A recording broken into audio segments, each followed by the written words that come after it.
Imagine looking up at the night sky, not with a sense of wonder, but with absolute, paralyzing dread. For thousands of years, the official narrative of human history has been carefully curated. We are told the story of Eden, the story of the flood, and the story of the prophets. But hidden in the shadows of antiquity lies a massive, glaring omission, a terrifying missing chapter that was intentionally ripped from the pages of the Bible. It is a text that describes an ancient world hijacked by rogue celestial beings. It speaks of forbidden technology, genetic corruption, and a terrifying judgment that wiped the slate of humanity clean. This is not a myth cooked up by modern science fiction. This was a book quoted by the apostles. It was a book studied by the earliest Christians. And yet, somewhere along the line, the men in power decided that what was inside this text was simply too dangerous for you to read. Today, we are opening the vault. We are looking directly at the text that the early church tried to bury forever. Prepare yourself, because once you understand what happened in the days of Enoch, you will never look at our history or our world the same way again. To understand the book of Enoch, you have to forget everything you think you know about angels. Erase the image of men with white wings and golden harps. The entities described in this ancient manuscript are massive, terrifying, and deeply flawed. The text begins not in heaven, but on earth long before the Great Flood. It details a specific event known as the descent of the Watchers. According to the book, 200 angels, commanded by a leader named Samyaza, looked down upon the human race and became obsessed with human women. But this was not a simple act of lust. It was an organized, calculated rebellion against the creator of the universe. They landed on the summit of Mount Hermon, a real location that currently borders Syria and Lebanon. On this freezing peak, these 200 watchers gathered together and swore a binding oath. They bound themselves by mutual curses, agreeing that they would carry out their plan, knowing full well it would bring universal destruction. They abandoned their posts, they abandoned their original nature, they took physical form, and began taking human wives. But the true horror of the Book of Enoch was not just the marriages, it was the dowry. When the Watchers came down, they did not come empty-handed. They brought with them the secrets of the cosmos, and they handed this classified knowledge directly to a primitive human race. The Book of Enoch gives specific names and specific crimes. A watcher named Azazel taught men how to make swords, knives, shields, and breastplates. He showed them the metals of the earth and the art of working them. Overnight, humanity was handed the technology of mass slaughter. Before Azazel, war was small and brutal. After Azazel, war became an industry. But it did not stop at weapons. Azazel taught women the art of cosmetics, how to beautify the eyelids, how to use precious stones and coloring tinctures to manipulate and seduce. Another watcher, Barakajal, taught the reading of the stars. Kokabel taught the signs of the cosmos. Penemu taught humans how to write with ink and paper, which the text explicitly states was never meant for humanity, bringing deception into the world. They were fast-tracking human evolution, feeding a young species highly advanced technology and esoteric magic that we were entirely unequipped to handle. The earth was suddenly flooded with bloodshed, witchcraft, and corruption, but the worst was yet to come. The union between these celestial beings and human women produced offspring, and these were not normal children. The text calls them the Nephilim, the giants. The Book of Enoch describes these creatures as walking abominations. They possess towering physical size and an endless, ravenous hunger. They began consuming everything the humans produced, all the crops, all the livestock. The Earth's resources were stripped bare in a matter of years, and when the humans could no longer feed them, the Nephilim turned on the humans. The text says they began to sin against birds and beasts and reptiles and fish, and to devour one another's flesh and drink the blood. The earth itself began to cry out. The souls of the dead were piling up, screaming to the heavens for justice. The violence was so absolute, so complete, that the original creation was on the verge of total biological collapse. It is at this exact moment, with the world drowning in blood and fire, that a solitary human steps out of the chaos. His name is Enoch. the seventh generation from the first man, Adam. While the rest of the world was consumed by warfare and madness, Enoch remained isolated.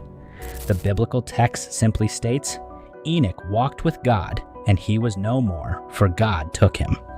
But the book of Enoch fills in the terrifying blanks. Enoch is pulled from his normal reality. He is not abducted by aliens. He is taken up by the highest authorities of the universe. He is commissioned to be a scribe. The high angels give Enoch a completely impossible mission. He is told to go to the fallen watchers, the 200 massive, terrifying entities that broke the world, and deliver their death sentence. Imagine the psychological terror of this moment. A mortal man stands before fallen gods. Enoch reads the decree. They will be bound in darkness. They will watch their giant children slaughter each other in a massive war, and then the floodwaters will come to cleanse the earth. The Watchers are terrified. They actually beg Enoch to write a petition for their forgiveness. But the answer from the Creator is final. There is no forgiveness for what they have done. After delivering the judgment, Enoch is taken on a tour of the cosmos, and what he describes sounds less like traditional religion and more like a fever dream of cosmic horror and advanced astrophysics. He is taken to the edge of the universe. He sees the storehouses of the winds, the exact mechanism of how lightning is generated, and the foundations of the earth. But most chillingly, he is taken to a place of absolute chaos, a wasteland of fire that burns endlessly.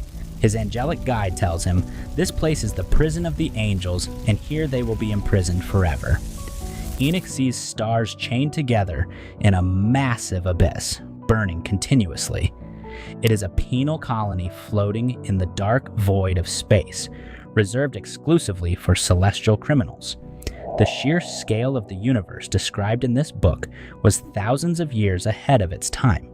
It is a cold, mechanical, terrifying cosmos, governed by strict laws and severe punishments. So, if this book is so profoundly detailed, if it fills in so many massive historical gaps, why isn't it in your Bible? Why was it actively hunted down and destroyed? In the first few centuries after Christ, the Book of Enoch was highly respected. The biblical writers themselves quoted it. The Book of Jude directly references Enoch's prophecies. Early heavyweights of the church, like Tertullian and Irenaeus, considered it entirely authentic. But as the centuries passed, the political climate of the religious world shifted dramatically. By the 4th century, church councils were meeting to strictly define what was approved and what was banned. The Book of Enoch made the establishment deeply uncomfortable. For one, it directly blamed the existence of evil on the fallen angels, not just on human choices.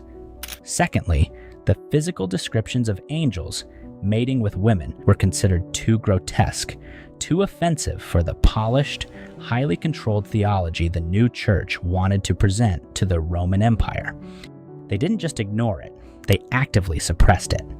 By the time of the Council of Laodicea, it was completely scrubbed from the official lists. Copies were burned. Those who studied it were labeled heretics. The book vanished from the Western world completely. For over 1,000 years, it was assumed to be lost forever, a ghost story of antiquity, until a shepherd made a mistake in the desert. The year is 1947. A Bedouin teenage boy is throwing rocks into caves along the cliffs of Qumran near the Dead Sea. He hears a sound that will rewrite modern history, the distinct shattering of ancient pottery. Inside that cave, hidden away in sealed clay jars for over 2,000 years, were the Dead Sea Scrolls. It remains the greatest archaeological discovery of the 20th century. And sitting right there, buried in the dust among the oldest biblical manuscripts ever found, were multiple fragmentary copies of the Book of Enoch. The establishment was stunned. The book was real. It was older than almost anyone had guessed.